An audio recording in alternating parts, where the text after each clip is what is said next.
Welcome to Responsive Health and Insurance Brokers. Responsive has been operating as an insurance broker for the last 20 years, since its establishment in 1999. We take pride in our employees' expertise and loyalty, which makes Responsive to what it is today. Responsive powers your business, powers your people. The difference between respond and react is as different as night and day. Responsive believes in preparing for the future, ensuring that when emergencies arise, our clients are ready and protected, and able to move forward with security and confidence. This is the guiding principle of Responsive's President and Chairman, Ms. Tess Rodriguez, a pioneer in the HMO and health insurance industry. Responsive provides expert advice with administrative support for your employee benefits and tailor-fit your programs within your budget. Responsive is recognized for its various service offerings in both medical and non-medical services. We assure our business partners excellent and comprehensive representation with service providers in all aspects of research, evaluation, and negotiation. With over 20 years in the industry, we have built a strong network of service providers to look for viable solutions for your insurance and health plan needs. Responsive support your employee retention strategy. We offer comprehensive employee benefits packages to attract and retain the most important assets of any organization, your employees. We work with a wide network of HMO and group medical plan providers to protect your employees from various health risks. Our health programs enable your employees to be productive. We collaborate with you to protect your business from any type of risk, whether man-made risk or natural calamities. We will help you find insurance solutions so your business is ready for any emergency. We provide expert customer and administrative services to our business partners, including our pioneering efforts to provide comprehensive benefit management reports, information videos, and lifestyle feeds. Responsive's health and wellness advocacy is enshrined in its culture of providing the best health plans for its clients. Bespoke Wellness Providers, a fully owned subsidiary of Responsive, aims to provide proactive wellness programs to the employees. We innovate to provide you more time to manage your core business. We are automating our core processes through the client portal. With an average of 99% client retention rate over the last 10 years, Responsive takes pride in providing consistent quality services to our clients across all industries. We are committed to provide our services and find proactive solutions to your business requirements. Responsive Health Insurance Brokers is here to support your business. Contact us anytime. Our main office is located at 14th floor Medical Plaza Condominium, Ortigas, Pasig City. You can reach us through our contact numbers and our social media accounts.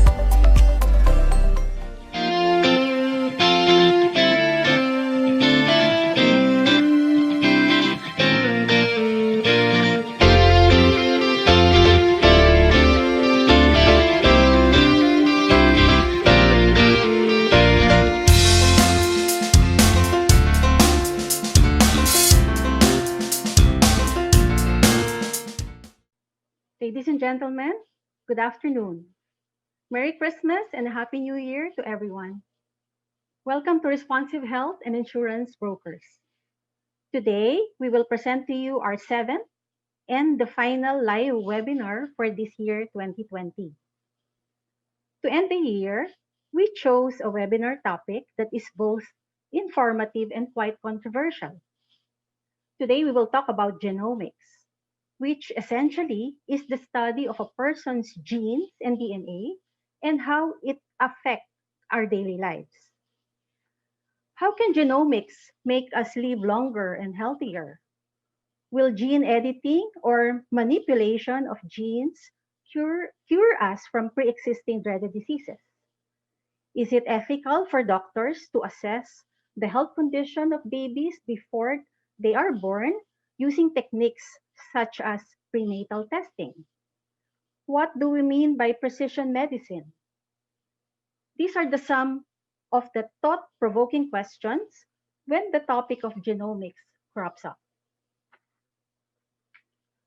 So, ladies and gentlemen, please sit back and we hope you will find the webinar informative and useful. By the way, this event is being live streamed in the Facebook and YouTube channels of Responsive. Before we formally start our webinar, may we invite you to join us in a short invocation to be led by our customer advocacy specialist, Ms. Jaja Laungayan. Let us put ourselves in the presence of God. Heavenly Father, we thank you for this opportunity to come together at this time of COVID-19 pandemic through this webinar. Father God, may this activity become a useful venue to teach and inform our business clients and the general public about the importance of health and wellness. We pray God for the leaders of our company and the participants of this webinar. And let the words of our mouths and the meditations of our hearts be acceptable in your sight. O God, our strength and our Redeemer. This we ask in the precious name of our Lord Jesus Christ. Amen. For our opening talk, we have invited a special guest who will talk about a very relevant topic these days, the topic of transformation. Miss Criselda Lorenzana, or Chris as she is fondly called by her friends, attained her Master of Psychology from the St. Louis University. She is the founder and Chief Inspiration Officer of Training Edge Incorporated. Chris is a strategic HR and organizational development consultant, an international guest lecturer, a performance coach, and a transformation advocate. Our guest speaker is also hosting a radio show called Winner Ka Pinoy, a radio program over DCXL radio station. Chris is the author of a published book entitled Refuse to be Ordinary. Ladies and gentlemen, let's welcome our special guest, Miss Chris Lorenzana. Thank you so much. Good afternoon, everyone. Good afternoon. Thank you, Aida, for the very nice introduction. I am now going to start sharing my screen. Good afternoon to all of you who are watching through Facebook Live, as well as through the other venues provided for you by Responsive. There we go. I'm going to talk about being a point of light, a ray of hope. And I think it's very timely now, as the prayer says, that we are in the midst of a pandemic. And I got the inspiration for my talk, my opening talk this afternoon from my book, Refuse to be Ordinary. In every obstacle, life is asking us a question, and we always answer with our actions. And so, dear business partners of Responsive, thank you so much for joining us this afternoon as we reflect back on the year that was and prepare for the coming year. who were we being? Because at the end of the day, the question is not the obstacle is a given, but you always are able to decide who you are being in the face of any difficulty. Do you lean in or do you numb out? Now, maybe most of you who are here in this webinar are HR practitioners, business owners, decision makers, or whatever your role is. You always are faced with a choice as to who you are being. Do you lean into life, participate more with life despite the difficulties? Or do you just numb out and not care? Of course, the choice is really, really very obvious for so many of us, and that is to lean in, to be 100% participant to life, and thus be a point of light, a ray of hope. I wrote the book Refuse to Be Ordinary in 2016, and one of the chapters is about being a point of light. Be a point of light. I quoted the Bible to introduce this chapter. Let your light shine before others, that they may see your good deeds and glorify your Father in heaven. And I think because it's Christmas time, Merry Christmas, everyone. I hope that you do feel the fact that your very presence, you, who you are being, is the best gift you can give. And so, if we are being a point of light and we carry that decision to be a point of light in the coming year, then we might just be a lighthouse to so many people. We have people in our lives who are like lighthouses. They are points of light, of hope, of wisdom, of courage, of love.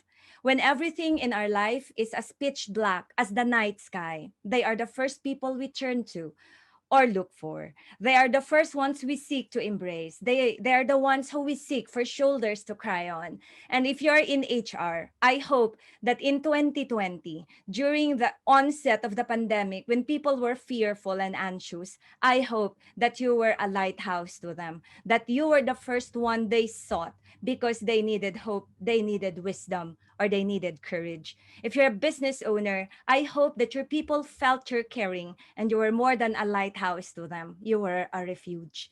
And so, with life as short as a half taken breath, don't plant anything but love.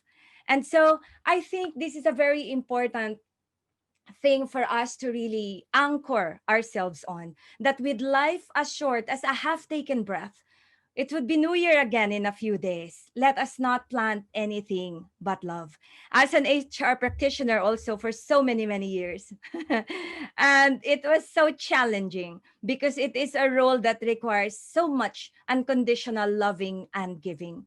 And so, heart is really what separates the good from the great, like what Michael Jordan said. And so, when all our desires are distilled, we will cast just two votes: to love more and be happy. That is what my favorite poet said, Rumi. When all our desires are distilled, we will cast just two votes: to love more and be happy.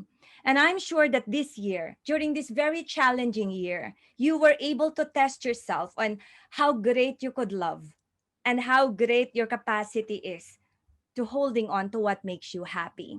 Let me just drink water. And so, I would like us to begin with that, anchoring ourselves in love.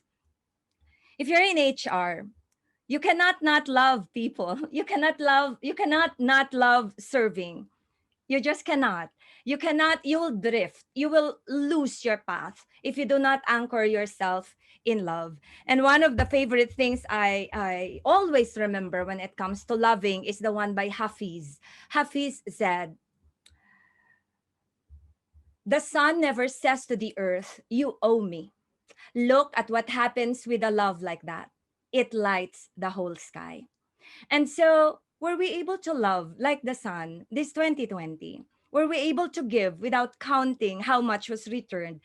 Were we able to just give without having to check on the returns on our investment? Were we like the sun? Were we like the sun who never says to the earth, you owe me?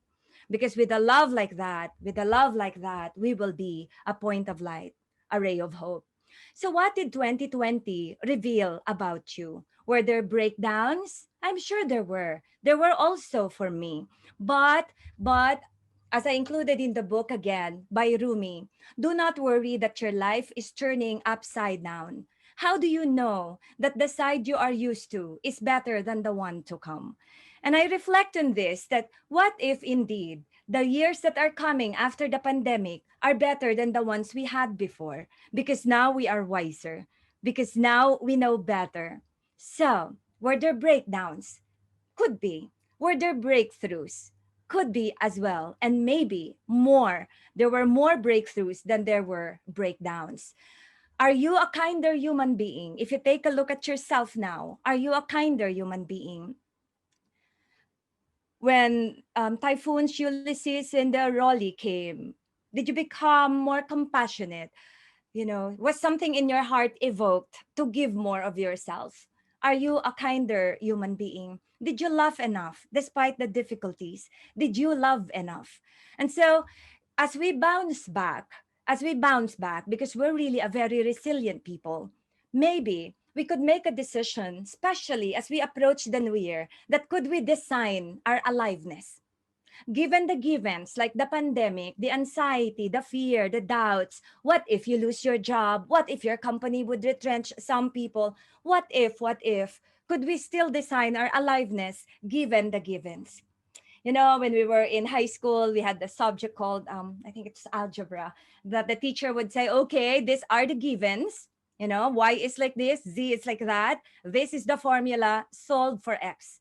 We are now in that position of also solving for x. And what is x? X is our aliveness.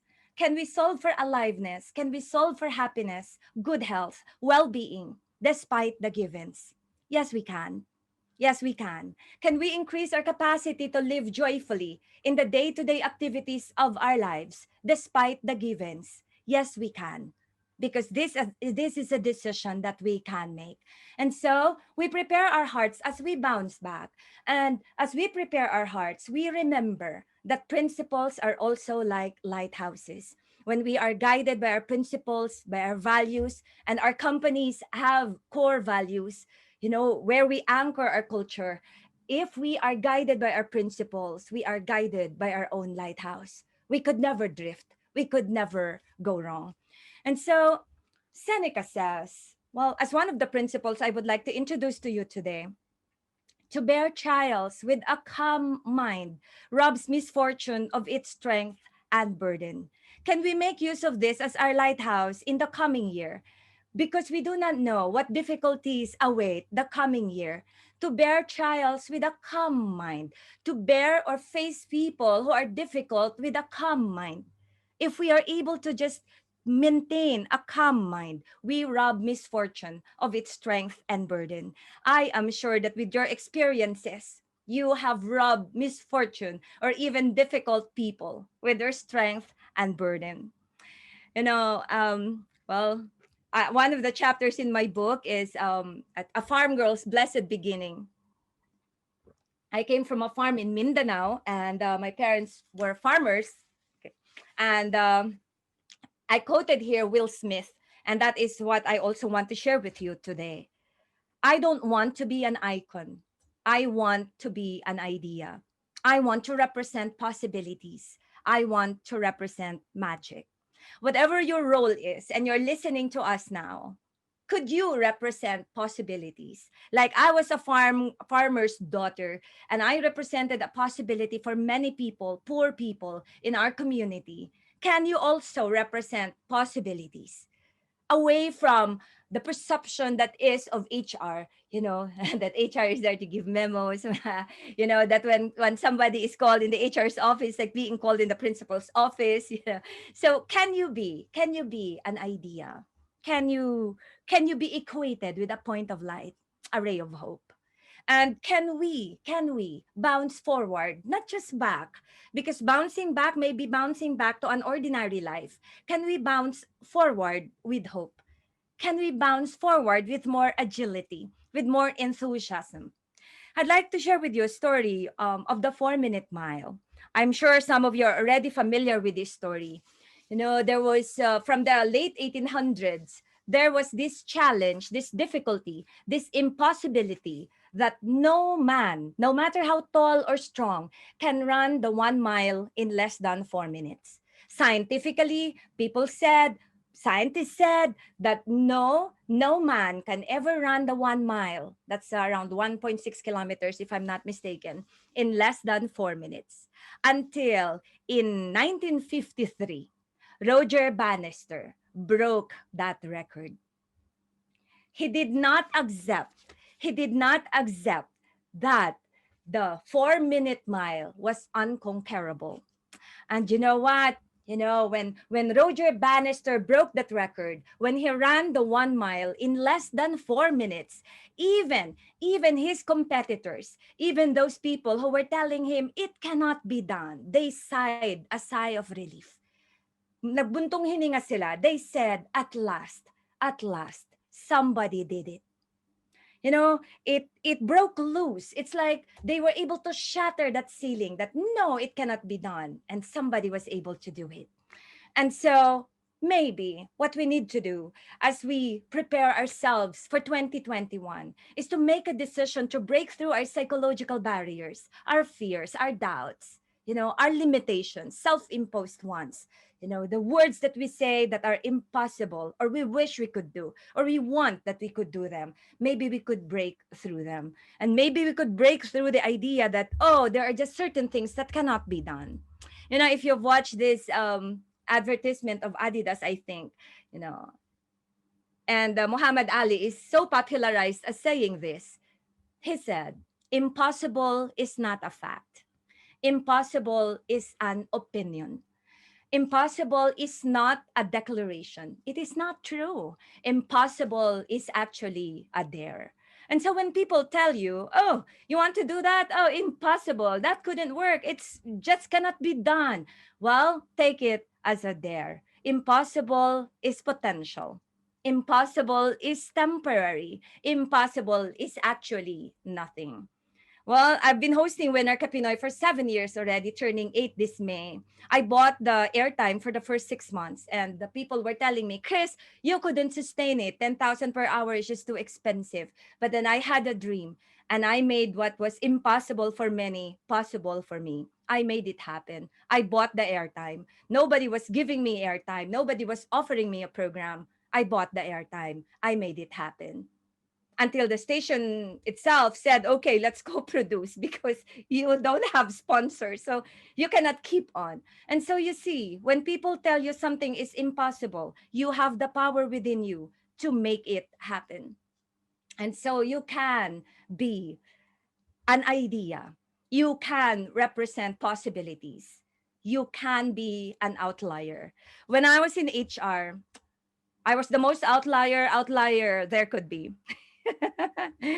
Well, it was difficult because if you really want to do your work in HR, you do not take the side of management. You also do not take the side of the people. You take the side of what is best for the company. And that is, I think, my encouragement for us all. That could we be outliers in 2021 or starting now, you know, and being a ray of hope when everyone is given a justification to just be their dark selves, when you are given a reason, an excuse to be just your angry self, can you still be compassionate? Can you still be a point of light? When you do that, you are an outlier. You are acting beyond the ordinary. And so all personal breakthroughs begin with a change in beliefs. And that is why at the end of the day, mindset is key. Heart set, mindset. You see, our real home is our mind. And hopefully we carry that as a strength in the coming year, that our real home is our mind. It all begins and ends in our mind. What we give power to has power over us. If we give power to fear, to anxiety, well, to depression even, then those emotions will win. But if we give power to hope, to love, to being an inspiration, to compassion, to fulfilling our role, whatever our role is, you could be a parent, you could be a brother, then whatever you give your attention to wins. What you focus on will always grow. And so our thoughts will always impact our well being. And so we pause for perspective. We always pause for perspective. And as we pause for perspective, maybe we approach things from a place of wisdom. You know, Soul Surfer is a movie on Netflix. Bethany Hamilton lost her left arm when she was 13. You would understand if, given that, she will no longer surf. She'll just give it up altogether and be so traumatized by the experience of even looking at a surfboard again. But she was an outlier. She was like a Roger Bannister. She made what looked impossible possible. She trained again. She even still competed. And she said, I do not need easy. I just need possible. And so, to all of you out there, business partners of Responsive, we do not need easy. We just need possible. And so, perspective really is everything. It changes everything. And just by pausing for perspective, we gain wisdom. Do we look at what we're having now as a problem or as a fact? Some people would say it's a problem, of course, but by looking at it as a problem, we lose energy, we lose focus. But by looking at something as a fact, it energizes us. We focus on solving it. Is it an obstruction or is it an instruction? Instruction. Because what teaches us makes us stronger, makes us grow. And that is why, with a better perspective, when there is a problem or when people call something a problem, we say, oh, that is good. That is an opportunity. What if everything in our life, including the most painful and traumatic events, was happening for us, not to us? Wouldn't that be a beautiful perspective, according to Tony Robbins? Or what if, like what Rumi said, can we live life as though everything is rigged in our favor? That everything that happens to us favors us? How would it change the way we behave? That even the difficult people in our lives, the difficult employees, those who are making life so difficult for us, that they're actually there to favor us. Perspective is everything. And so, how do you respond to adversity? It's your reaction, not the adversity itself. It's your response that determines how your life story will develop. It's who you are being, it's who you choose to be. You know, circumstances do not make the man, they only reveal him to himself. So, what did 2020 reveal to you about you? A beautiful philosophy by Mizuta. My barn having burned down, I can now see the moon.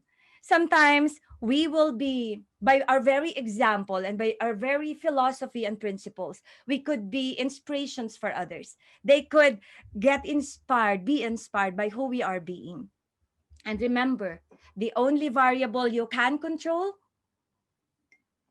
is you. The only variable you can control is you. And so, as human beings, our greatness lies not so much in being able to remake the world as in being able to remake ourselves.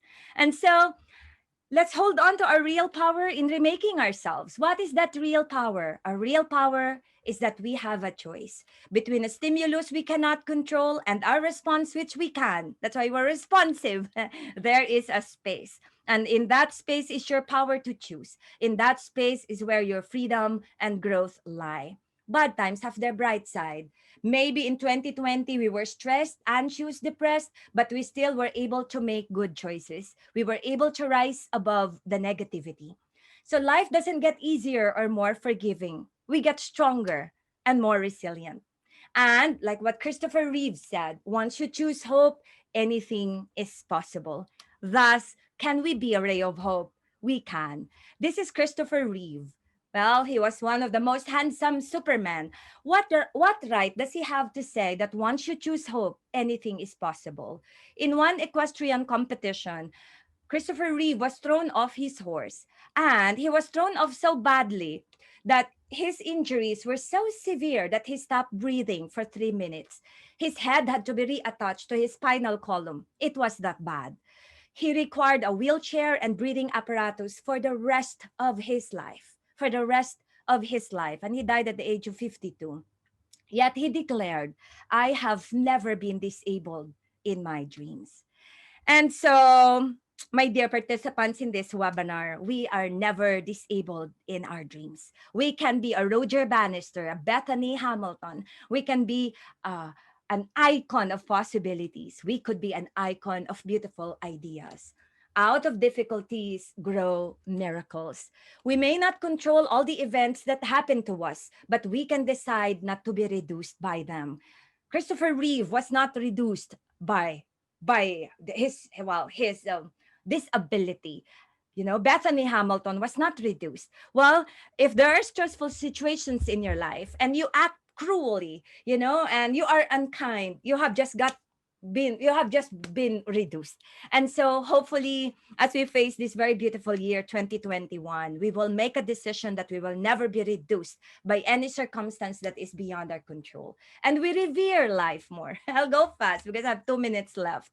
Hope is the only thing stronger than fear. So let us be points of light, let us be a ray of hope to people, because hope is always stronger than fear.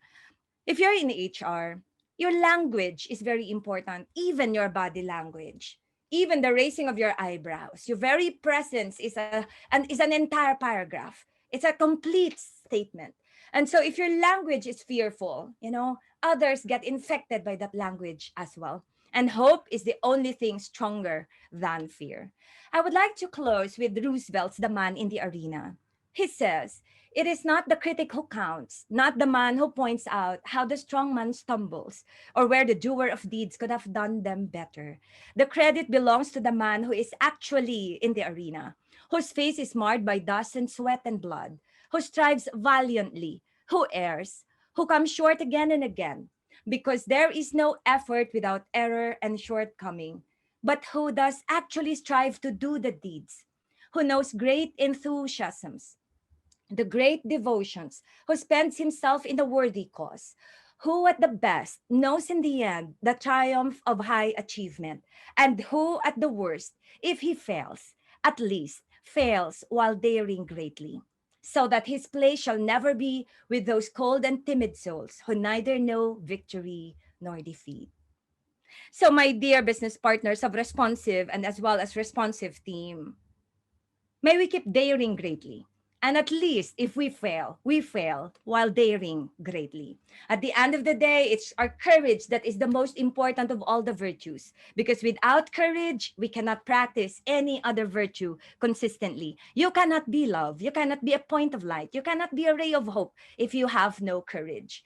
And so remember, love always wins. Don't be afraid of your fears. It's okay to be afraid, just not to be immobilized by it. Be like a Roger Bannister who, even if people were afraid to try, who stopped trying, didn't even try anymore, he still did.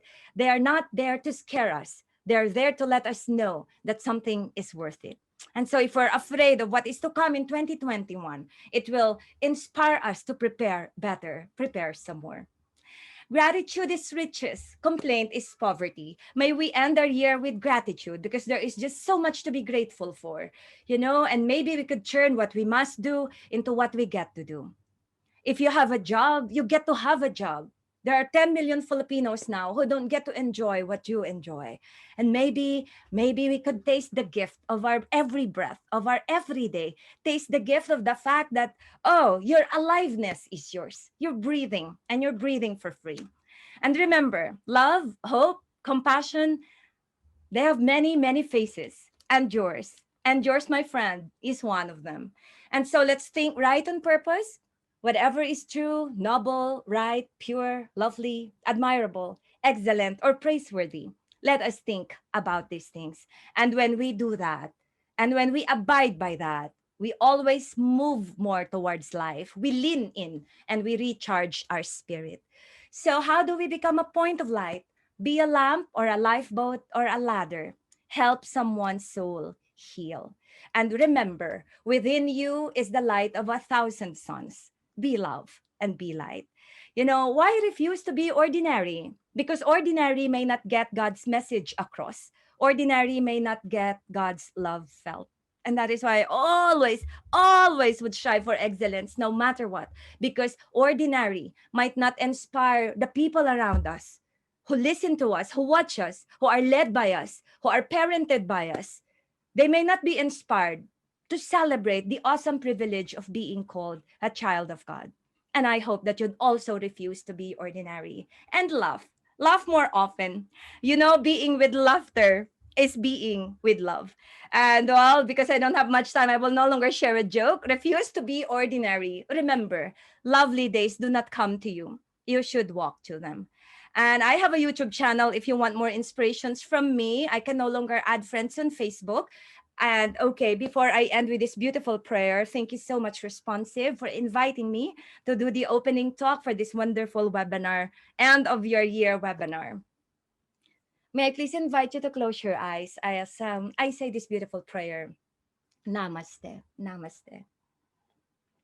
It means the divine in me sees the divine in you. I honor the place in you in which the entire universe dwells.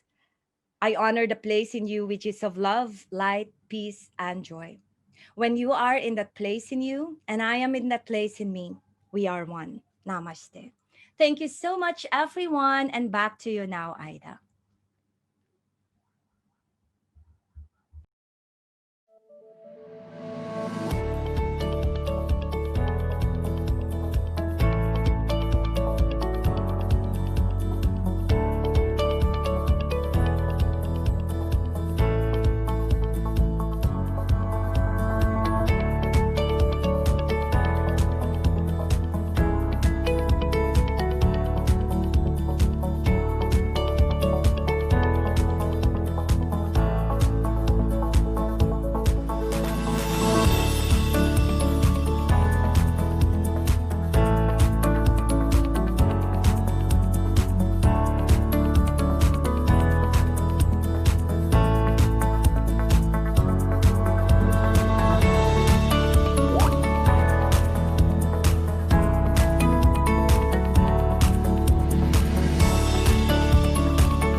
Ladies and gentlemen, we're now going to start our main webinar presentation.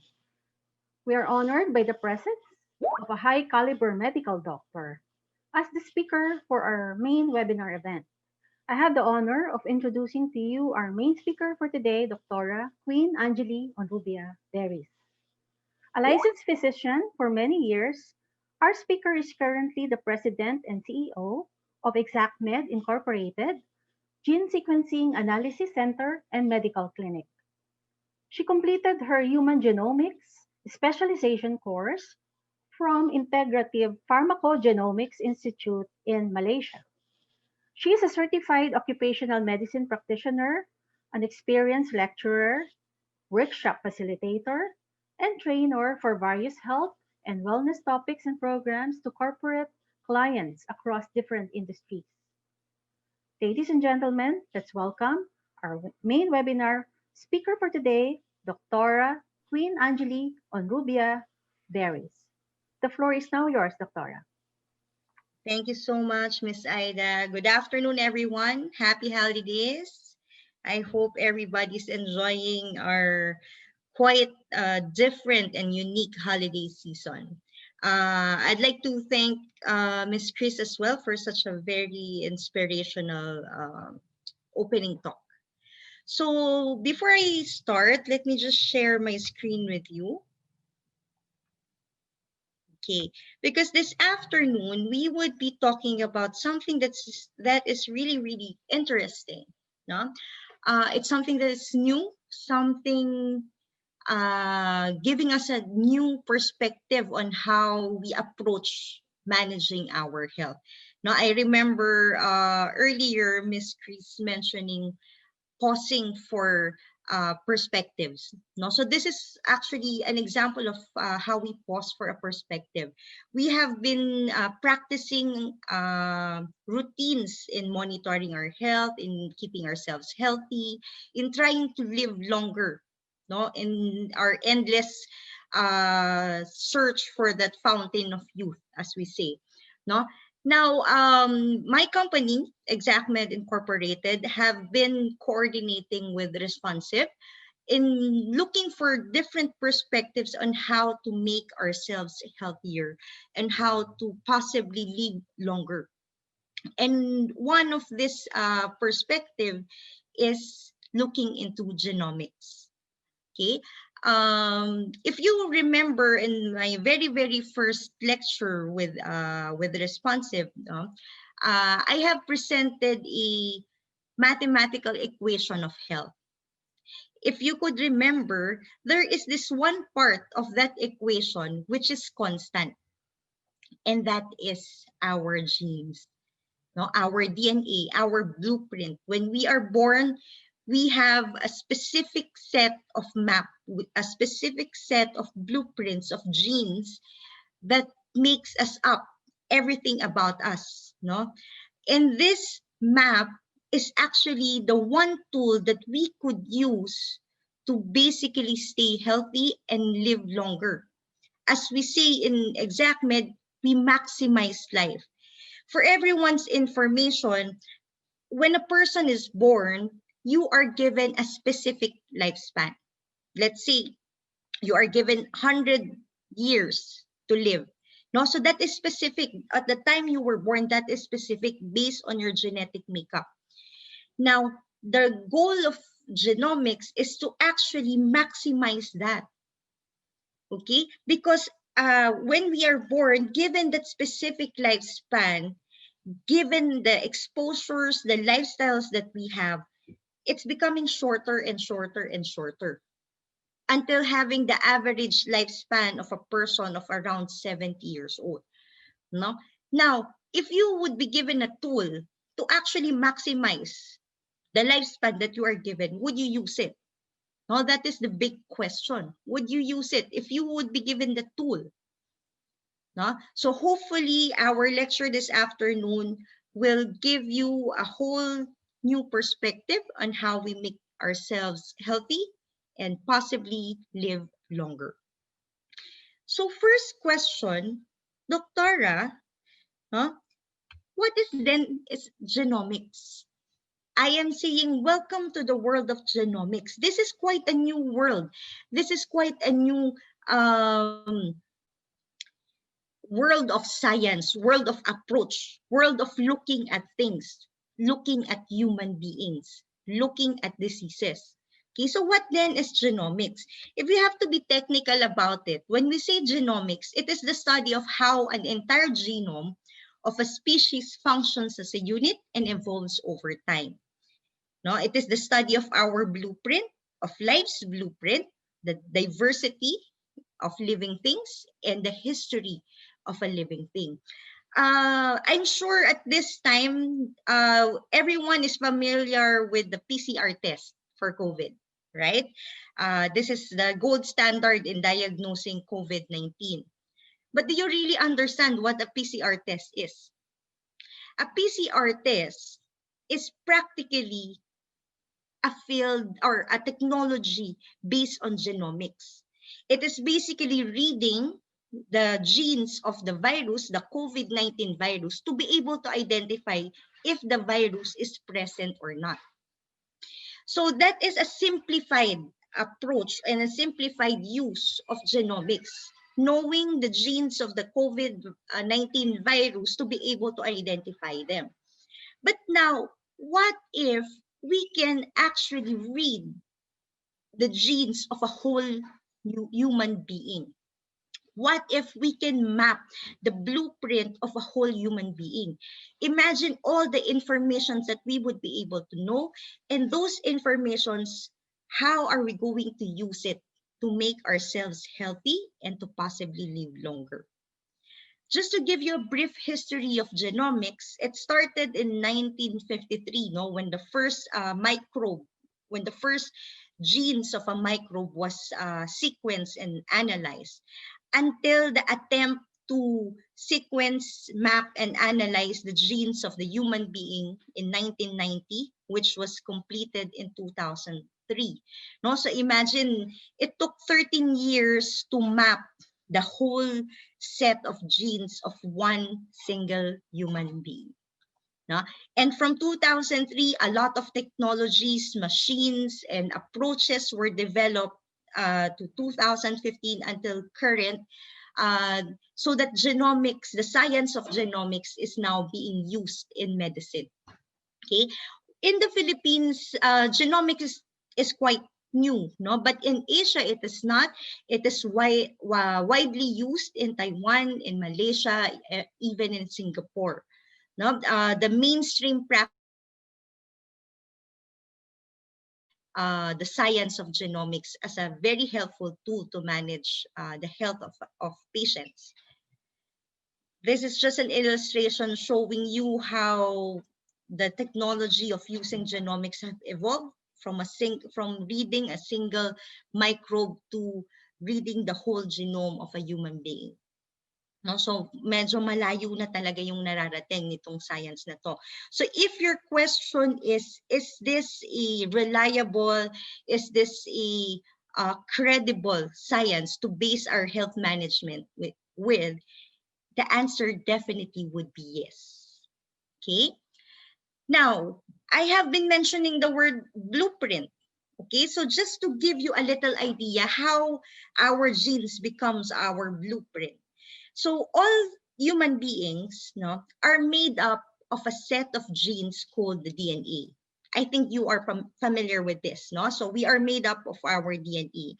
This DNA are made up of genes that is encoded with basically 4 types of amino acids, okay?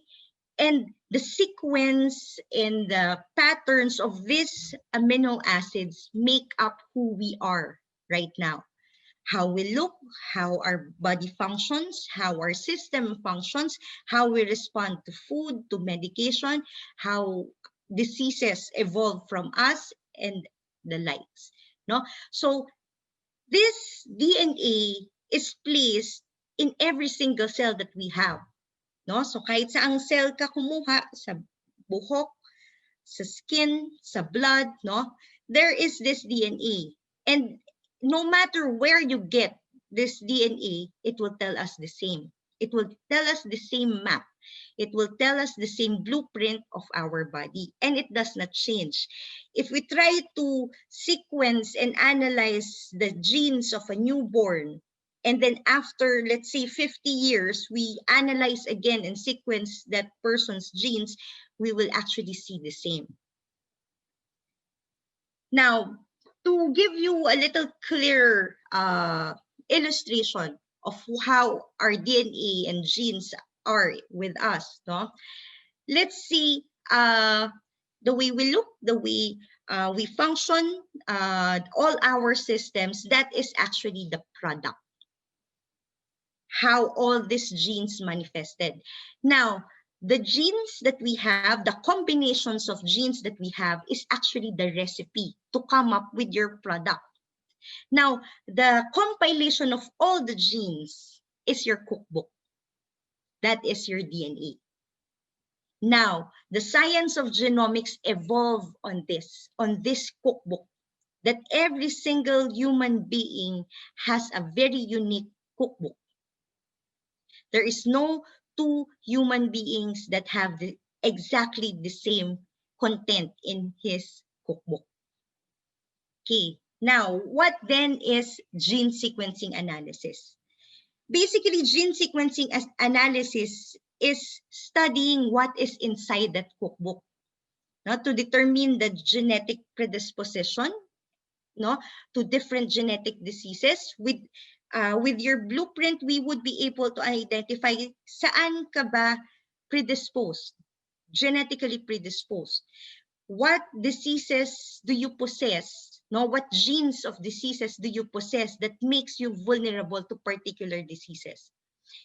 Ikaw ba ay may genes ng hypertension? No, yung mga common lifestyle diseases like hypertension, diabetes, or do you have the genes for Alzheimer's? Do you have the genes for particular cancers? No? So gene sequencing analysis would be able to identify that. And once you identify that, you would basically reduce the risk in and prevent development of certain diseases. Why?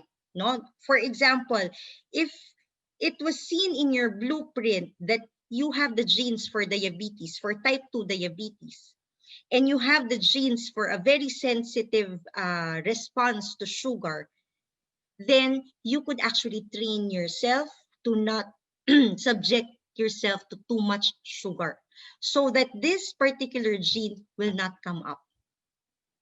Okay. It would also help us in controlling current and existing disease. So, for example, you already have cancer. Okay.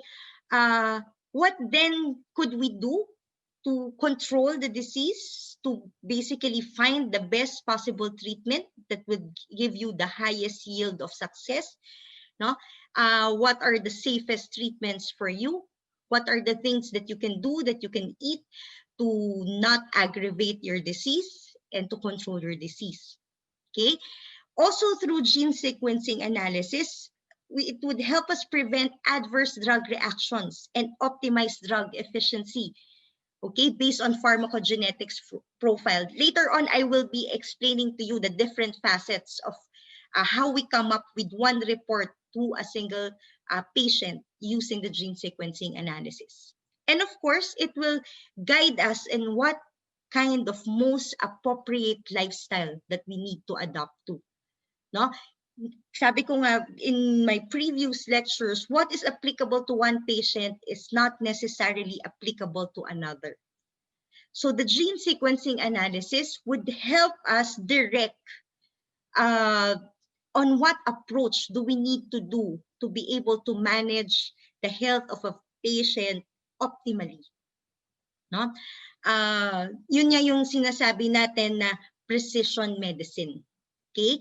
When we say precision medicine, basically we are practicing medicine, but on a targeted, on a targeted basis, on a targeted approach. Okay? Now, these are just some samples on what we can make this genetic testing or the genome sequencing analysis be of use. No? So we could use it to diagnose a disease, no? Especially if you do have rare diseases. You can use it to pinpoint genetic factors that causes your diseases. We can use it to predict how severe your disease would be. We can use it to choose which is the best and safest medicine for you and the proper dose of a medicine for you. We could use it to discover the genetic factors that you have that increases your risk. Okay. We could also use it to find genetic factors that could be passed to your children. And we could also use it to screen newborn kids now for certain treatable condition. So this is how personalized or precision medicine works, because the approach in managing the health of a patient would be based on the specific map or the specific blueprint of that patient.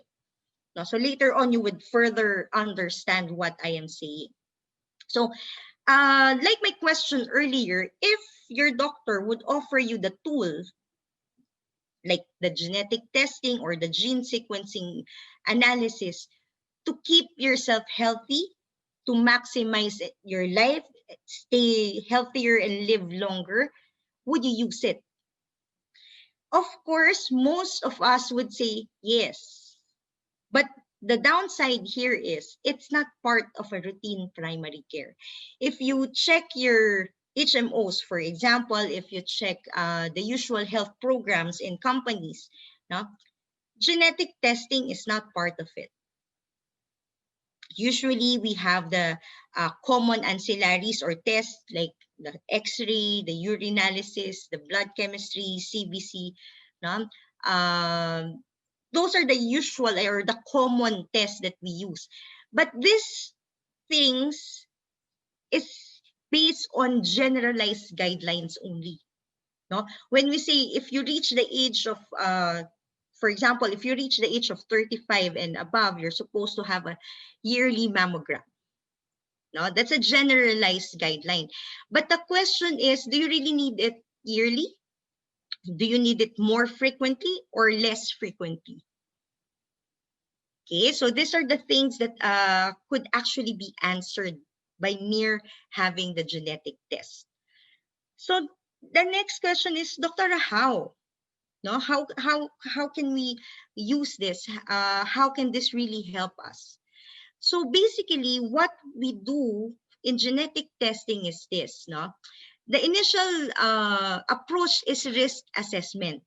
You take the gene sequencing analysis, we map it for you, we analyze it for you, and we make recommendations for you.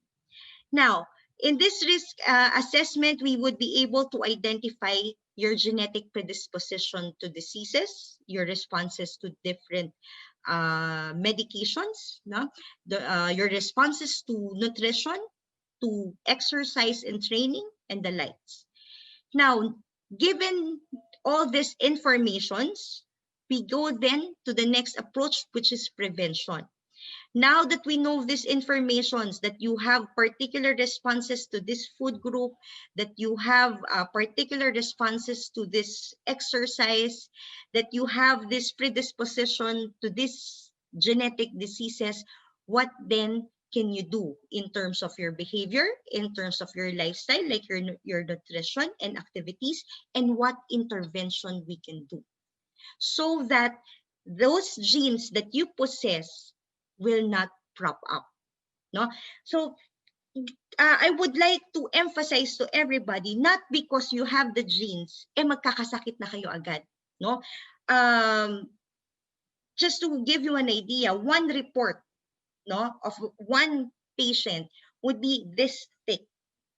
Tapos mababasa mo doon, you might have the gene for lung cancer. Pero hindi ibig sabihin magkaka-lung cancer ka na for sure. No. It just means you have the genes for lung cancer. Something is needed to trigger that so that this gene would come out. Now, with the recommendations that we do, no, this will reduce your risk, hence prevent the manifestation of those genes. Okay? So, lagi kong kinokondisyon yung mga pasyente namin na whatever you see on your report is not a death sentence, no? Matatakot ka kasi, I have these genes, I have these genes. No, it is a warning. Hindi siya sentence, no? It's just a warning na, oops, meron ka nito. Pwede kang magkaroon nito. So, you need to do a little effort, a little more effort para hindi lumabas ito. No? So that's how we actually digest the informations that we get. So from having your risk assessed, having recommendations to prevent, no, the manifestations of these genes, we go to early detection. Halimbawa, nakita namin that you do have the gene for aneurysm, for example. No? MRA, which is a type of test to monitor aneurysm, is not part of a routine medical exam. But if we see that you do have the genes for aneurysm, we would recommend for you to have a regular MRA so that at the earliest part that an aneurysm could be detected, madedetect na natin. Hindi na natin hihintayin magra-rupture na siya, puputok na siya, you are already in emergency and your life would already be at risk. Maliit na bulge pa lang, makikita na natin because we are monitoring it already. And the information that we get from gene analysis, no, would give your physician the idea alin ang kailangang i-monitor. Kung itong taong to, may gene siya ng aneurysm, kailangan kong i-monitor. Ngayon, kung itong isang pasyente, wala namang siyang genes of aneurysm, then why do I need to request for an MRA for that person? I do not have to monitor that. No? So that's how early detection comes in. Now, if you already have some manifestations, some symptoms of particular diseases, and you are having difficulty of identifying what particular disease it is, this is where the accurate diagnosis based on gene analysis comes in.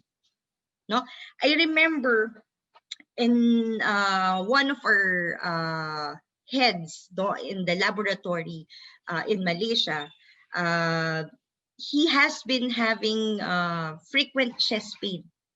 Okay, they were monitoring all the cardiac tests for him, no, the ECG, 2D echo, everything is normal, but he has been having this cardiac chest pain, cardiac in nature chest pain. Good thing that this one of our heads in the laboratory had his gene sequence. So the wife, when he was brought to the hospital because of another chest pain, this time a severe chest pain, his wife told the doctors that he has genes for aneurysm. Can you check?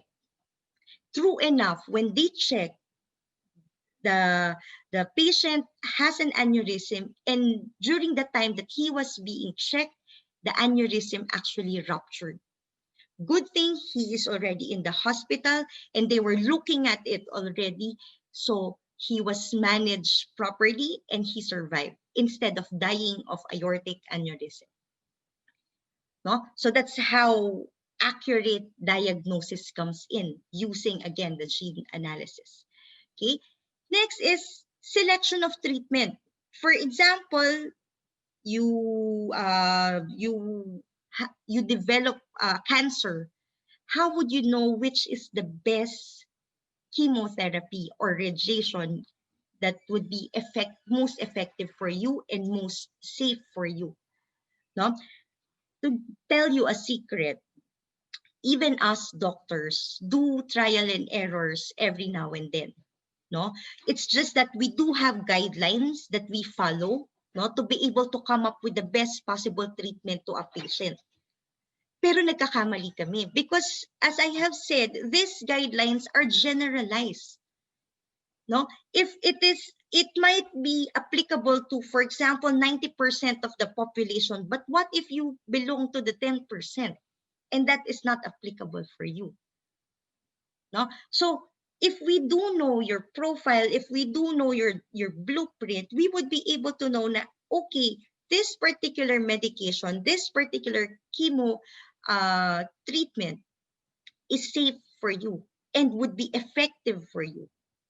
This one is not safe for you, that you could develop neutropenia or other severe side effects of the medication, of the treatment. No?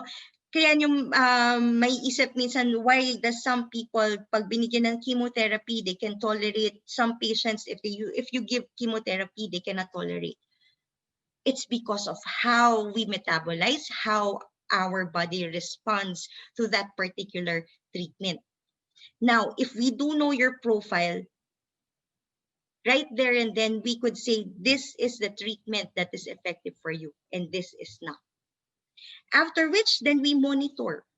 Okay, we monitor specifically to what types of tests that the patient really needs, and of course adjust treatments accordingly.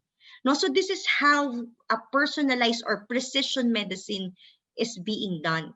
No, and this is what Exactmed is actually spearheading.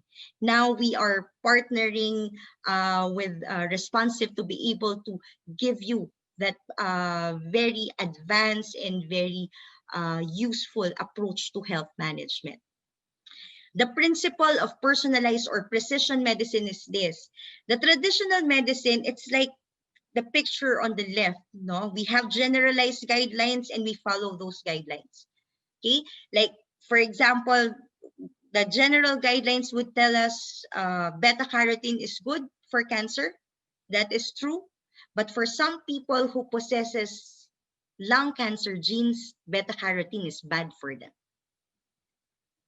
So personalized or precision medicine, the approach is depending on that particular patient, depending and targeted on the blueprint of that particular patient.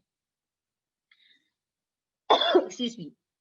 Now, these are the things that we do, no, in practicing precision medicine. Given that the genetic analysis or the gene sequencing analysis, our base principle, These are the things that we can do for patients, no? Of course, we could assess genetic risks, preventive measures, your nutritional needs, your dietary recommendations, diagnosis and control of current diseases, response to drugs, and the others. Okay, so we would be able to understand this better as I go along my lecture. Now, how do we do this test? What do we do? So basically, we just get 1 to 1.5 ml of your blood. We send it to our laboratory abroad. They from that they extract your DNA.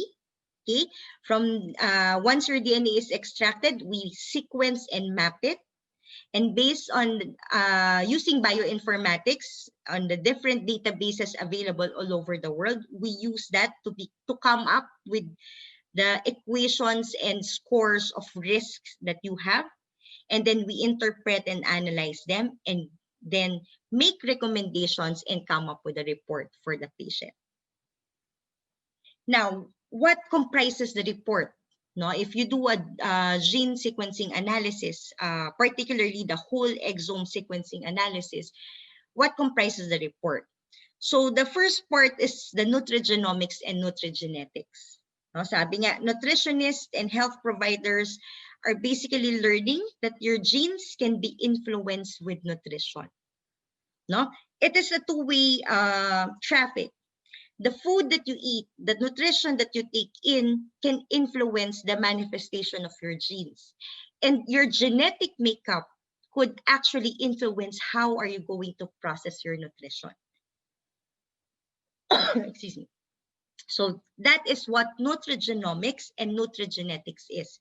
When we say nutrigenomics, this is how these common compounds, dietary components, would affect your genes and the expression of your genes.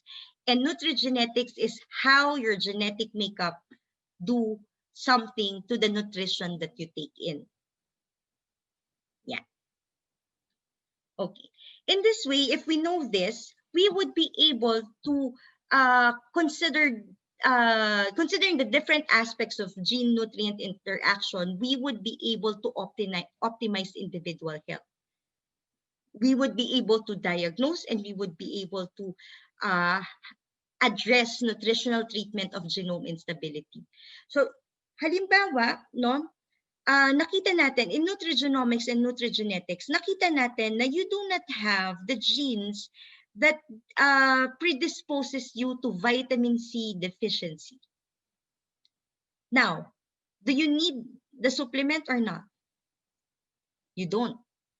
As long as you eat a balanced diet, you don't need the supplement because you do not have the genes that predisposes you to deficiency in vitamin C. No? For example, you do have the genes that predisposes you for deficiency in iron, then you need the iron supplement. Kahit na hindi pa mababa ang iyong CBC, for example, you do need the supplement. Why? Because you are predisposed to deficiency of iron already. A little short of a dietary iron for you might cause anemia already. That's why you do need the supplements. No, marami sa atin yung mahilig mag-take ng supplements, no, yung mga self-medications natin, no, yung mga health regimens natin. But do you really know if that is appropriate for you or not?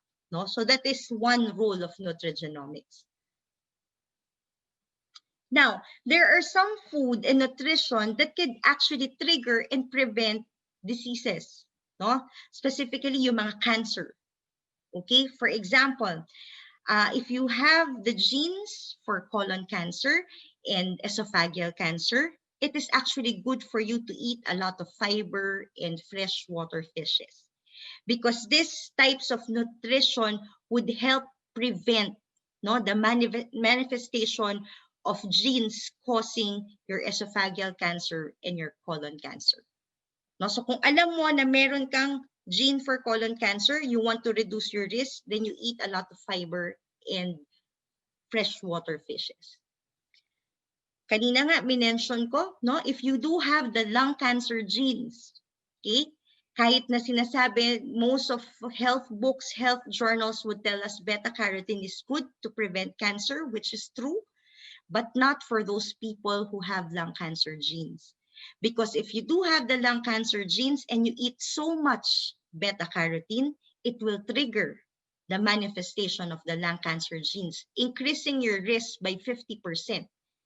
No, so kung ikaw ay health conscious ka, no, healthy diet ka, you eat a lot of carrots, for example, and squash because you want the beta carotene, hindi mo alam na meron ka palang lung cancer gene. So imbis na maging mas healthy ka, yung pagkain mo ng beta carotene would trigger your lung cancer gene. So instead, at age 45 or age 50, you do have the lung cancer because you ate a lot of beta carotene. Okay? Now, on the other hand, if you eat a lot of food, no, rich in selenium, no, it produces your glutathione peroxidase that could help prevent expression of your lung cancer genes.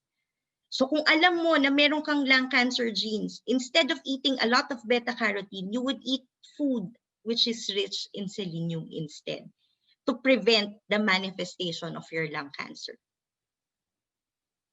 Now, for the boys, no, ang isa sa kinatatakutan ng ating mga boys dyan is prostate cancer. Okay? So kung meron kang genes for prostate cancer, can you do something about it? Yes, you can do something about it. You just need to maintain a good level of folic acid or folate, no, in your body. You can take the supplement or you can eat food that are rich in folate, and it will reduce your risk to develop that prostate cancer. If you do have the genes for breast cancer, no, if you eat food that are rich in genistein, then you can prevent the manifestation of the breast cancer gene. Now, there are some diets and there are some guidelines that would tell us to eat this kind of food, this is healthy, etc., etc. Most of it are true, but not for everyone. For example, the olive oil. Olive oil is known to be a healthy type of oil. No? Pag sa lahat ng mga health journals, health articles, and even health seminars, nababanggit na ang olive oil ay magandang klase ng fat. But not for everyone. No? A perfect example is me. No? When I had my gene sequence and analyzed, I found out that I do have a very slow, I have the genes for a very slow metabolism of olive oil. That if I eat a lot of olive oil, instead of my cholesterol going down, my cholesterol will go up. That's why I don't eat olive oil. Okay? Now, magtataka kayo, why are there some patients, when they eat a lot of sugar, it won't manifest? There are some patients who eat not that much sugar, but their sugar levels would go up. No? Or you don't eat a lot of salt, but you are hypertensive. There are some people who eats a lot of salt, but they are not hypertensive. I have discussed this before, no, in my hypertension and diabetes lecture. It's because of your increased sensitivity to sugar and salt. And this is genetically dictated. Your sensitivity to sugar and salt is genetic. No, nasa genes nyo yan. Yung genes nyo ang nagsasabi, sensitive ka ba o hindi. So kung makita natin na sensitive ka sa sugar, then we need to hone a certain person not to eat a lot of sugar, because we know if you eat sugar, no, there is a very, very high tendency that you will develop diabetes, and you will develop it young. No? If you eat a lot of salt, or even though you eat just a little bit more salt than the usual, you are already predisposed to developing hypertension, just because you have increased sensitivity in sugar and salt. No? So that's how nutrigenomics work. Definitely, we have so many facets on how we can use this informations. No? Actually, I'm very enthusiastic in sharing these informations, because The first time I was introduced to genomics, I was actually amazed. No, para akong nasa outer space no when this was introduced to me. Apart from nutrigenomics and nutrigenetics, even in fitness and sports genomics, we can also use this information based on our gene sequencing. Just for example, in the Olympics, no, they have the 10,000 hour rule. No, in the field of sports, yung 10,000 hours rule na yan, ibig sabihin, for you to be able to excel in a particular sports, kailangan mag-train ka ng at least 10,000 hours. But may merong big question mark yon. Are winners no for or athletes, yung mga champions, are they born winners or they just trained to be winners? Now, no, I would like to present to you the case of two high jumpers, no, si Stephen Holm and Donald Thomas. Si Stephen Holm, he was the champion in 2004 for an Olympic gold medalist, no, for high jump. No, he trained for 20 years. He trained for more than 20,000 hours before he became a champion. But in 2007, Donald Thomas became world champion as well. But it only took him 8 months, less than 10,000 hours of training before he became a champion. You know why? Because he is gifted with a giant Achilles tendon, which is genetic. No? Since yung genetic makeup niya gave him the giant Achilles tendon, making him jump higher. So he doesn't need to train 20,000 hours or not even 10,000 hours to be able to become a champion. Kasi meron na siyang edge. Now, ang tanong doon, if you know or your edge or you know your children's edge, no, in the world of training and fitness and sports, then alam nyo kung saan nyo siya i-train. No? Targeted and training. I remember back in 2018, no, I was actually in Malaysia at that time. The first time that the football or the soccer team of Malaysia was placed in a sports genomics training, no? Sports genomics based training. And that was the first time the Malaysian team won over Brazil, which is known to be the leaders of the soccer world. No, yung Brazil, talagang expected sila lagi ang nagcha-champion. Pero last 2018, for the first time, the Malaysian team became the champion just because they based their training on sports genomics. No, so kung yung may if you want your children to excel in particular sports, then know kung anong edge ng kanilang genetic makeup para alam nyo kung saan sila ititrain, no? If you notice, if you want to study the data in sports, no, sa 100-meter dash, there are exactly no Asians, no whites, and no East Africans among the top 200 fastest 100-meter sprinters in history. Why? Because genetically they are not made up, no, for a 100-meter dash. Mas malakas ang Asians, whites, and East Africans sa endurance rather than sprint. Okay. And it was found in the studies that 66% no, of athletic status is estimated, is the estimate for heritability. Out of the 100% that would make up the capacity of an athlete, 66% doon is because of genetics. So these are just examples of genes, no, for power, speed. So kung meron kang mga ganitong genes, ibig sabihin you are built for power and speed activities. If you have these genes, it means that you are built for endurance. Okay. Now, we can also identify which injuries you are predisposed to. So alam mo ngayon kung saan ka ititrain, no? I remember during the fight of Pacquiao and Mayweather, no? Nagkaroon ng injury si Pacquiao dito, no? The training that he had was not appropriate for the weakness and injury that he has in his shoulders, no? Kung nalaman niya at that time na ang one of the weakest point that he has is this, no?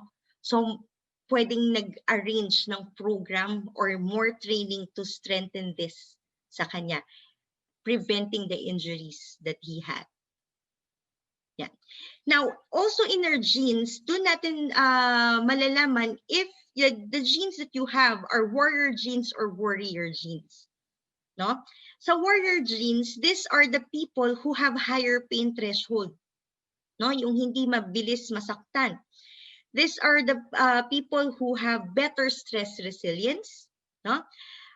They are very useful in threatening environments and survival, no? Where maximal performance is required despite threat and pain. Kaya siya tinawag na warrior genes.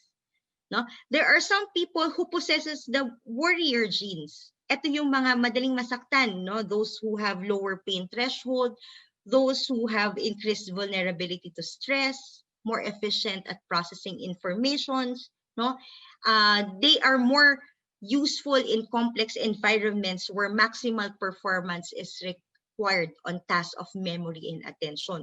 So kung alam mo kung anong klaseng genes ang meron ka, if you have the warrior or the warrior genes, it would even help you to what type of job that is most fitted for you.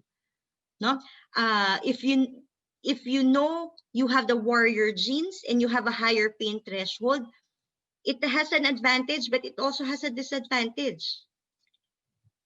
Yung pain, remember, is a cry of our body. It is a call of attention ng body natin. Since mataas ang pain threshold mo, no, umiiyak na pala yung katawan mo, hindi mo pa iniinda, causing more danger to your body. No?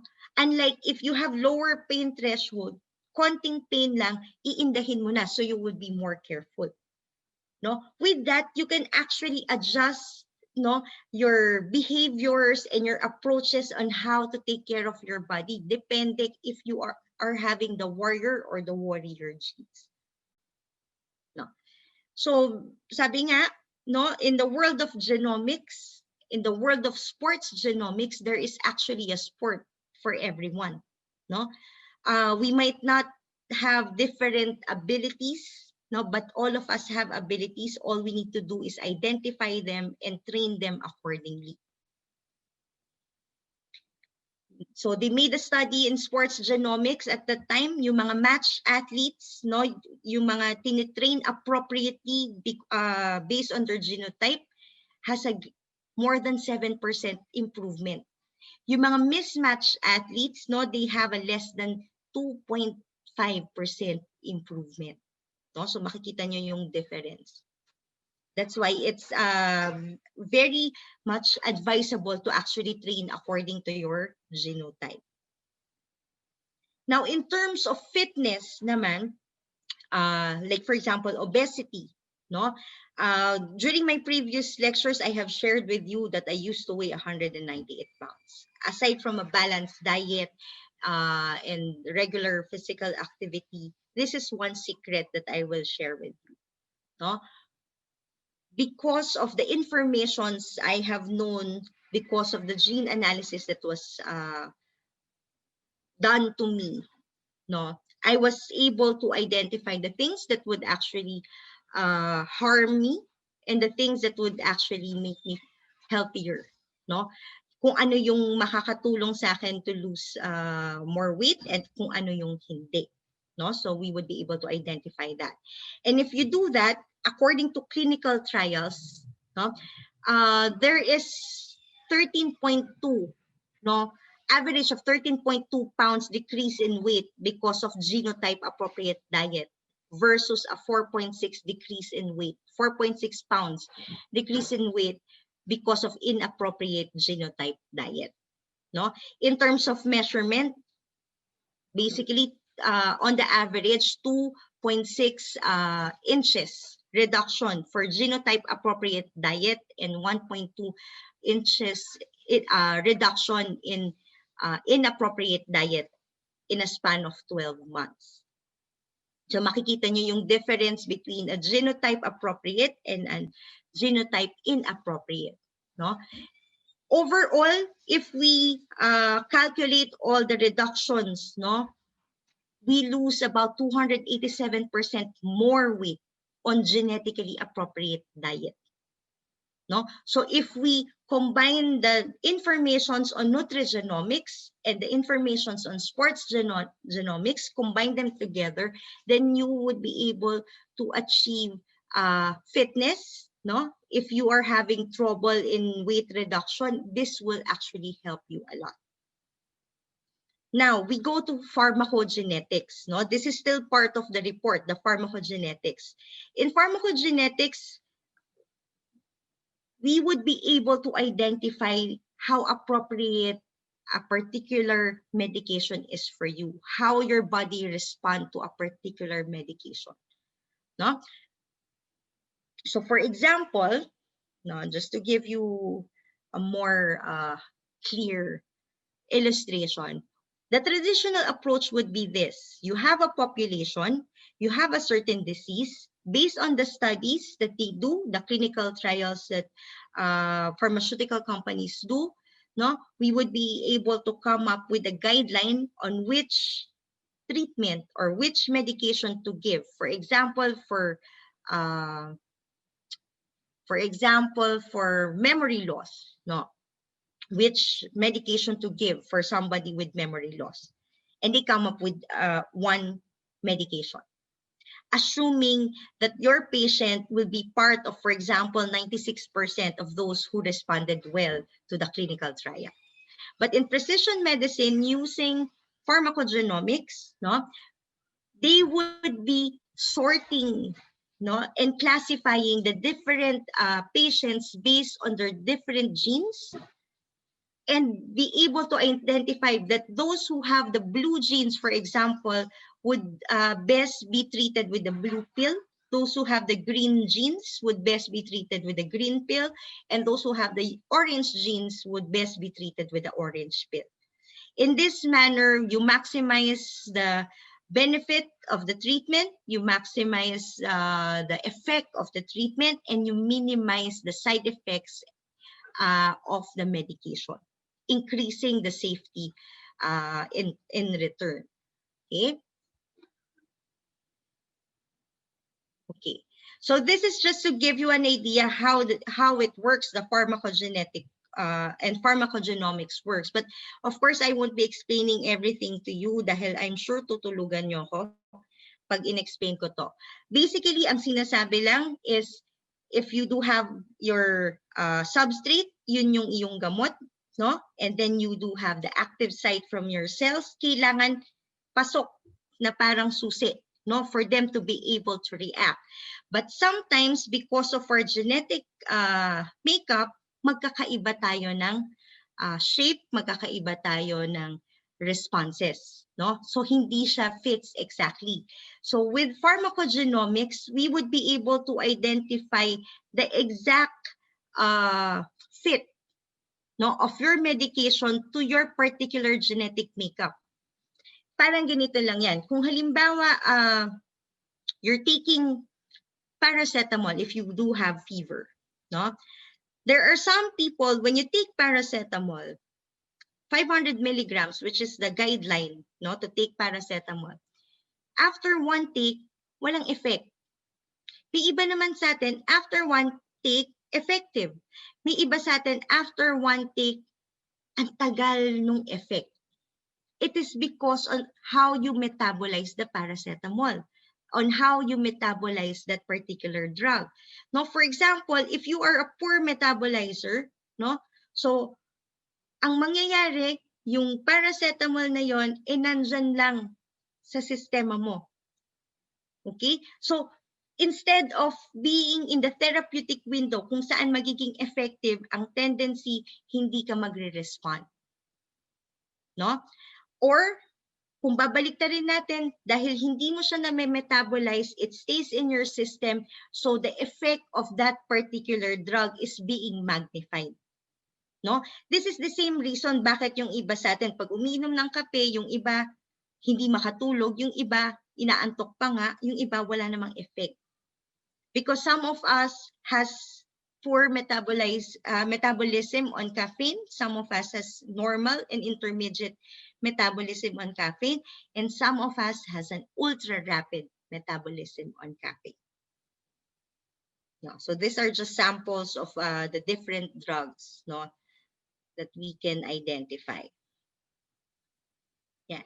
Now, just to give you an idea on the different genetic diseases, common genetic diseases that we can identify through genetic sequencing. So ito yung mga yan. No? These are just samples. Mahaba yung listahan. It will take us how many hours to show everything to you.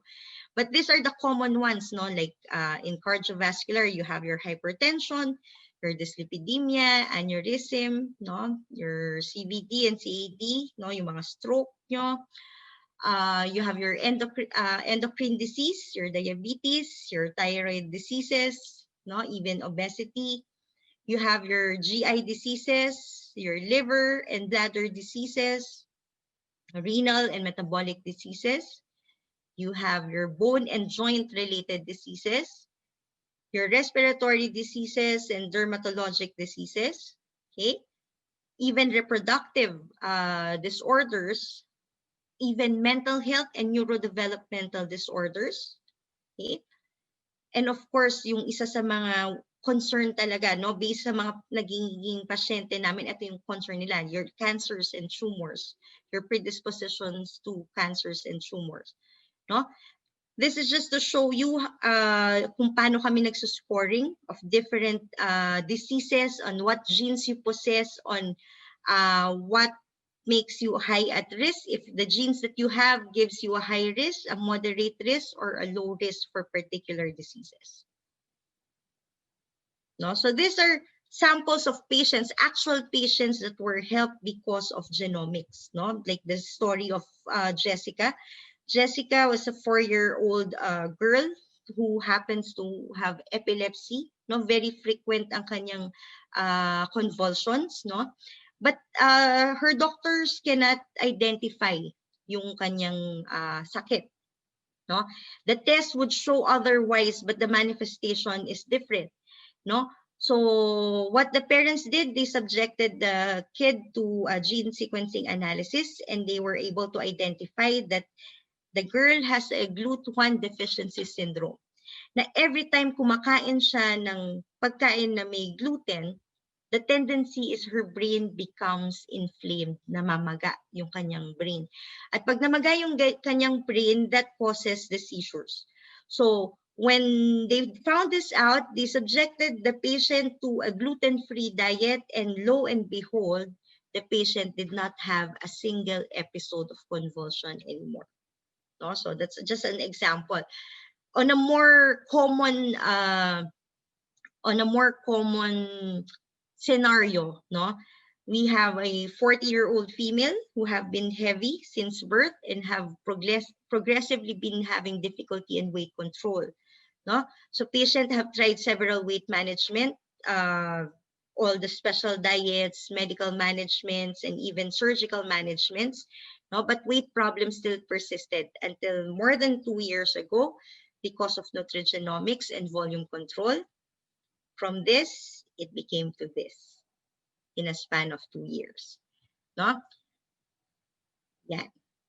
Another case is a 61-year-old female with chronic case of dyslipidemia. Ito yung laging mataas ang cholesterol. No? And the liver enzyme is also elevated. Itong taong to, itong pasyenteng to, hindi mahilig kumain. No? So, hindi siya mahilig kumain. The patient was being managed with the usual medication given to that case, no? So she was given rosuvastatin for almost 2 years, pero hindi nagno-normalize yung kanyang cholesterol. But when she underwent the test, the genetic test, it was identified that rosuvastatin is not effective for her. Instead, simvastatin is more effective for her. So the medication was shifted, the diet was adjusted, and her cholesterol levels became normal, the liver enzymes became normal, and it was sustained the normal. No. Another case, no, maybe this is the last case that I will present to you. We have an 8-year-old male. Nag-seizure din to, but what is different with this patient is that the sugar levels of this 8-year-old patient is very, very erratic.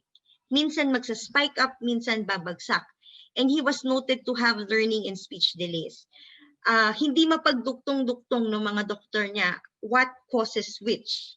No, so the mother came to me. We subjected the kid to a whole exome sequencing analysis, and we were able to identify, no, that the kid has Rolandic seizure, that the kid both have the type 1 and 2 diabetes, and the kid has a mild case of autism. No, so we were able to identify that. From those informations, no, alam na ngayon kung saan yung approach ng management dun sa bata. At the same time, a bonus, no, dun sa bata, it was found out that the kid is genetically made to actually excel in tennis. Nagkataon na yung bata mahilig ngang mag-tennis. So we recommended to the parents na i-train nyo. And after a few months, no, I think about 3 or 4 months, the kid actually won an adult championship for tennis, regional adult championship for tennis. No, so these are just sample cases, and we have a lot of cases pa, no, on which we use genomics as our basis to be able to help patients. Ngayon yung kanina ngang hindi ko makalimutan talaga yung sinabi ni Ms. Chris kanina na we pause for perspectives, no. Most of our participants today is from the HR. How well do you manage the health of your employees, no? Kung paulit-ulit na APE, ito lang ang nakikita sa APE, how effective is it really, no, to control and manage the health of your employees, no? Is it effective to identify kung anong sakit nila, or would you think it would be better and more appropriate to prevent diseases to come up, no, dun sa health ng inyong mga empleyado, especially for the key players of the company. Sabi nga namin, genomics is used to be said na future of medicine. But basically, since genomics is here, we do have the technology already. Genomics is the present of medicine. I do advise, being a genomics certified physician, no, and a practitioner, I do advise we use this science to actually manage the health of our patients, no, and hopefully helps us stay fit, stay healthier, and of course, hopefully help our employees and even our family live longer. No? Sayang yung opportunity na meron tayong ganitong technology that this is being brought to the Philippines right now. It's being practiced with the other parts of the world. Why not use it? Bakit natin ililimit sa RT-PCR lang ang use of genomics? Why not use it in humans? Why not use it to become healthy? No? So this is an invitation to everyone to have that perspective, to look into it. How can this science, this technology be applied to your companies to have better better health for the employees, no, longer lives for your employees. Okay, good news, we have been partnering. We are in the middle of strategizing with Responsive on how we could actually offer this technology to you. And so with that, I hope you were able to learn something, get the new perspective, and think, how can genomics be my key to live longer and to actually stay healthy? So with this, thank you so much for listening. I hope you have learned, and let me bring back the floor to Ms. Leah. for our question and answer.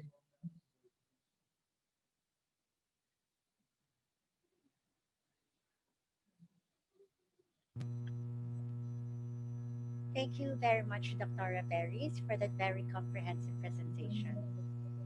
At this point, we will now open the question and answer portion. We will have Dr. Queenie Berries and Ms. Chris Lorenzana to answer your questions. We would like to thank our participants who sent their questions in advance and to those who sent questions via the chat box. The first question is for Dr. Berries. Dr. Yes, ma'am. What are the ethical concerns and risks of gene editing or the manipulation of genetic material in the aim of improving or correcting a genetic disorder? Okay, thank you. Thank you so much, Miss Leah. Okay, first I have to establish that there is a bit difference between genomics and genetic editing. Okay, in genomics, we are not editing anything, no?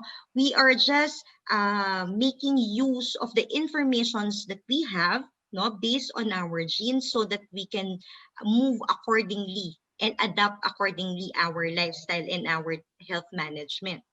No, in editing, you are actually doing intervention to the genes itself. No, so we don't do that here. It is not allowed here in the Philippines. It is not a perfect science yet.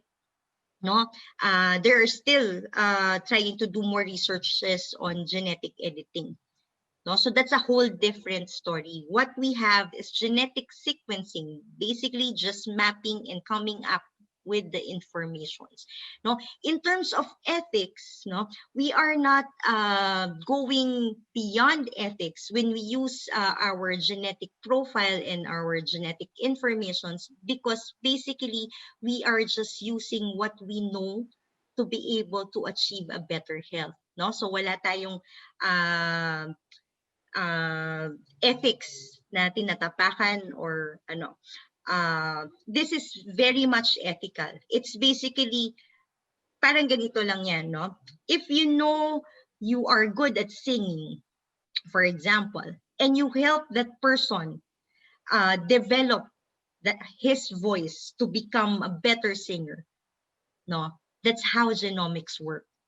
No? So hindi natin tatanggalin yung kanyang lalamunan at lalagyan ng bagong voice box para mas gumanda. No. Since ganito yung voice box niya, ganito yung ititrain ko para maging napakagaling niyang singer. So that's basically just helping your patient. No? So in terms of ethics, don't worry about it.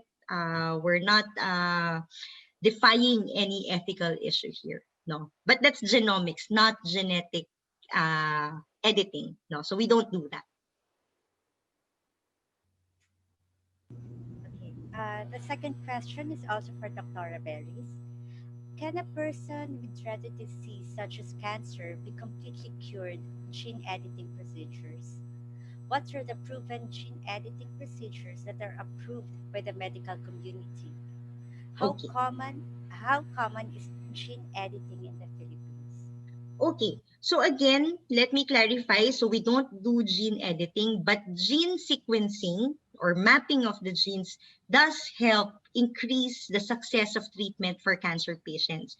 No, katulad ng example ko kanina, if we would be able to identify the particular chemotherapy, kunyari, no, yung chemotherapeutic agent that is most effective and safest to that particular patient, pag na-identify mo yon, that would be the best option for the patient. So if you give that patient that treatment, the chance for success for managing the cancer would definitely go high.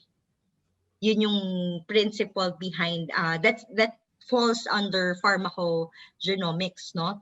Since alam na natin kung ano yung pinakamaganda at pinaka-safe na chemo treatment for that particular cancer or radiation for that particular cancer, yun ngayon yung ibibigay.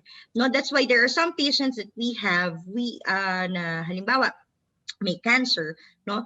I actually forward a copy nung particular genes dun sa onco or dun sa surgeon na itong pasyenteng to may ganitong bukol, meron siyang genes ng breast cancer. So that doctor, the specialist, no, would appropriately treat. No? So pwedeng magamot kung ma-identify natin which particular treatment, and definitely magagamot yan kung makikita natin on a earlier detection. No?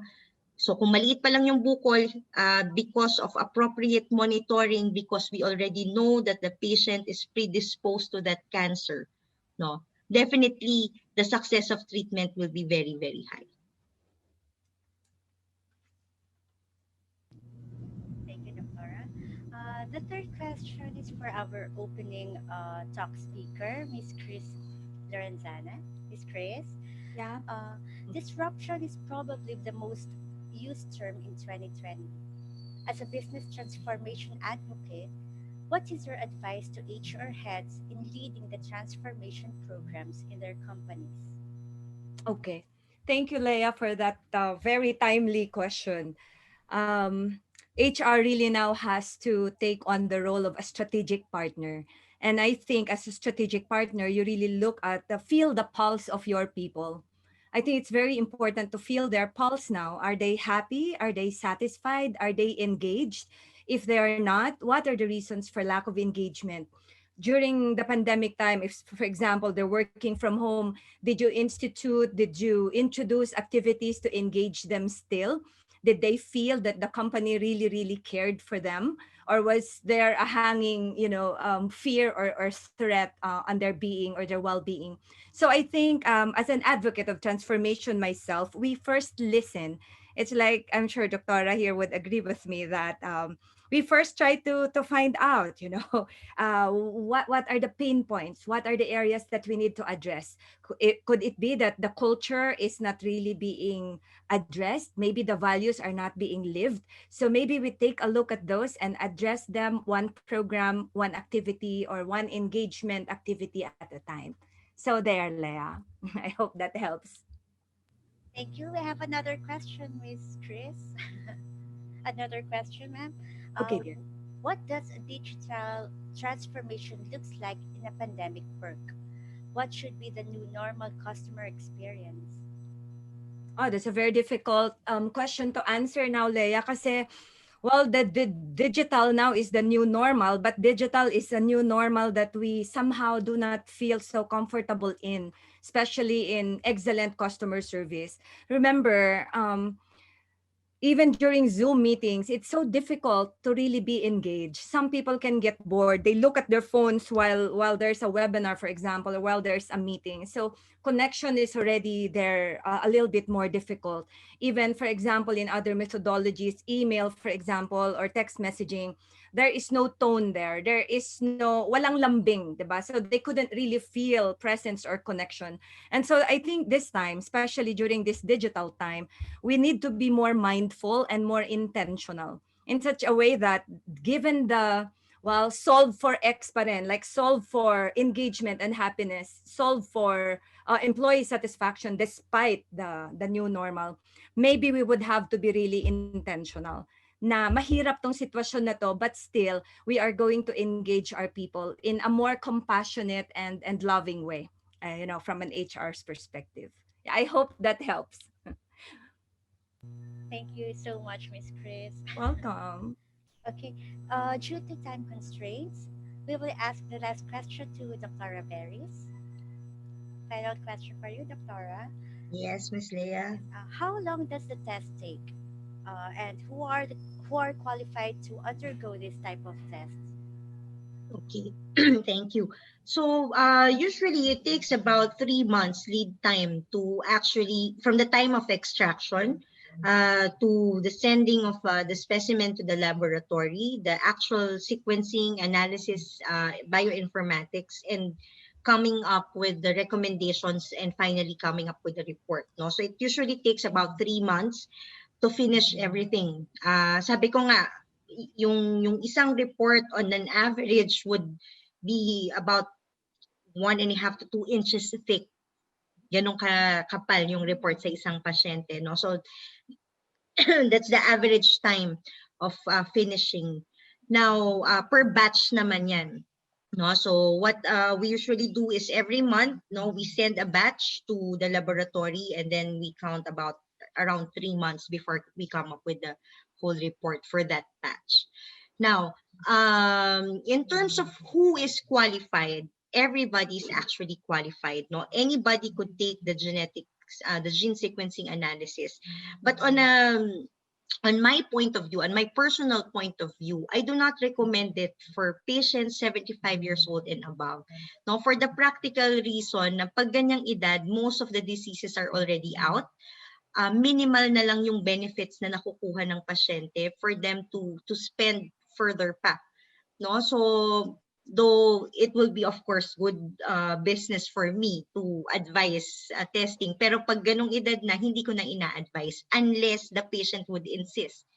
And whatever the patient wants, no, sige lang, bigay natin. But on my perspective, I don't recommend. But for 74 and below, yes, all of us are actually qualified. And the younger you are, the better time for you to take the test.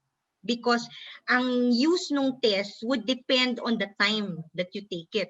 So kung bata pa lang, nag-test na yon, all those information could be used to prevent the diseases. Kasi wala pa eh. No, wala pa yung, especially the preventable diseases, wala pa sila dahil newborn. Kung kalagitnaan ng lifetime mo, for example, you are in the middle age and the diseases are starting to come out already, ang use ng test is control. No? Kung ano na yung gamot, yung treatment, yung approach that would be most appropriate and most effective for you. Yon. So by principle, the younger you are, the better time for you to take the test, no? Especially yung part ng nutrigenomics, no? Pag bata pa lang, alam mong hindi maganda sa kanyang kumakain ng maraming sugar, i-train mo na yung anak mo na hindi kumakain ng maraming carbohydrates as young as he is.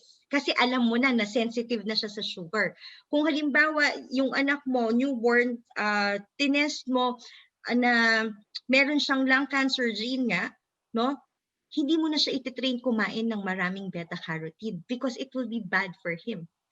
Tayo, kung halimbawa, for the parents, it's quite normal for us, you eat your carrots. That's good for you. How would you know if your child has the lung cancer gene or not? No? So kung mas bata mong nalaman, mas alam mo na ngayon kung anong gagawin mo. No? In the field of sports genomics, the same. No? Kung nalaman mong ito pala ang strength niya and the kid is showing interest, maaga pa lang makakayanin mo na siyang i-train and you will have a better outcome. No? So, quoting again, Miss Chris, favorite ko talaga yung perspective na ni Miss Chris, no? You are being given, with genomics, you are being given a certain perspective na hindi commonly alam. No? That cannot be answered by the routine medical exams, by routine checkups. You are given now the chance to see a different perspective. Now you have a different approach. No? That is, sabi nga ni ma'am, potentially better. Potentially would bring you better outcome. So why not grab that opportunity, 'di ba? Kung bibigyan ka, again, I would ask our participants, if your doctor would give you the tool to help you maximize your lifespan and make you healthier, would you use it and would you take it or not? So yun lang yun. But anybody can actually take the test. Right. So, Thank you so much, Dr. yes, thank you, Miss Lee. May we ask for any parting words from Miss Chris and for Dr. Miss Chris? Meron pa palang parting words. Okay. Doc, thank you so much for the very, very enlightening session. I'm a candidate already. I already saved your profile here. Thank you so much, ma'am. Yeah, thank you so much. Okay, everyone. No, when Roger Bannister was able to break the the 4-minute mile, a month after meron ulit nakagawa. A year after, meron 30 other runners who were able to run the 1 mile as well in less than 4 minutes. All we need is somebody to say it's possible. All we need is somebody to make us believe na kaya pala. And I hope that we, kung ano man yung position natin sa ating kumpanya, we will be that possibility. Na pag nakita nila na, oh, kaya pa rin naman palang sumaya despite the uncertainty. Kaya pa rin nating maging compassionate as leaders despite the stresses and, the difficulties at work. Then we would be a beautiful inspiration to everyone around us. So that would be my parting words, Miss Leia. Thank you. Thank you so much, Miss Chris. Dr. Veris? Okay, thank you, Miss Leia. Also, thank you, Miss Chris. I was really inspired by your earlier talk. Hopefully, we could chat after, no, sometime, get to know you better. But to all our participants, to our business partners, to Responsive, thank you so much for the whole webinar series that I have been with you. I really do hope that you learned something. And now that New Year is approaching, ang lagi ko lang sinasabi to people around me, it's a new year. It's a better year, no?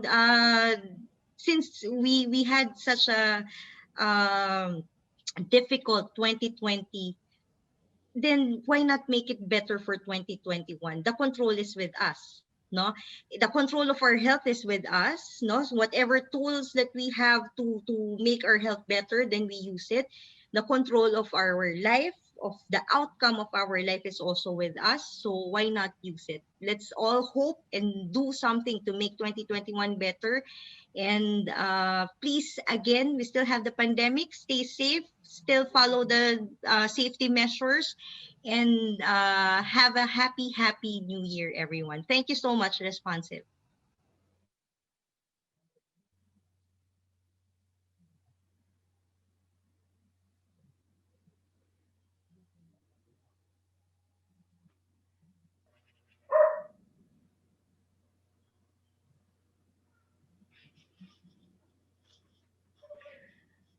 At this point, we will now formally end our webinar event. We would like to thank Dr. Queenie Berries and Miss Chris Lorenzana, our distinguished speakers for this webinar, for sharing their expert views and insights. Ladies and gentlemen, we will now activate our Zoom online survey for the participants. Your feedback is very important to us to make us improve our future webinar events. Okay. The recorded version of this webinar will be posted in our website and in our YouTube channel. Please watch out for it. Okay. Can we ask all the moderators to turn on their video so that you can wave to your online participants?